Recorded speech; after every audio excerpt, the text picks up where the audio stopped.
കോട്ടയം എരുമേലിക്ക് സമീപം പാറക്കുളത്തിൽ വിദ്യാർത്ഥികൾ മുങ്ങി മരിച്ചു. ആഷിർ, ആഷ്ലി എന്നിവരാണ് മരിച്ചത്. കുളിക്കാനിറങ്ങിയപ്പോഴാണ് അപകടം. മൃതദേഹങ്ങൾ ആശുപത്രി മോർച്ചറിയിലേക്ക് മാറ്റി.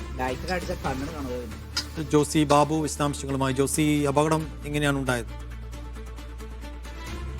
സൈഫുദ്ദീൻ, വൈകിട്ട് 5 മണിയോട് കൂടിയാണ് ഈ അപകടം സംഭവിച്ചത്. 5 പേർ സുഹൃത്തുക്കൾ ഒരുമിച്ച് പാറക്കുളത്തിൽ കുളിക്കാൻ ഇറങ്ങിയപ്പോഴായിരുന്നു അപകടം. 2 പേരാണ് മരിച്ചത്. വിദ്യാർത്ഥികളായ 16 വയസ്സുള്ള ആഷിർ, അതോടൊപ്പം 20 വയസ്സുള്ള ആഷ്ലി എന്നിവരാണ് മരിച്ചത്.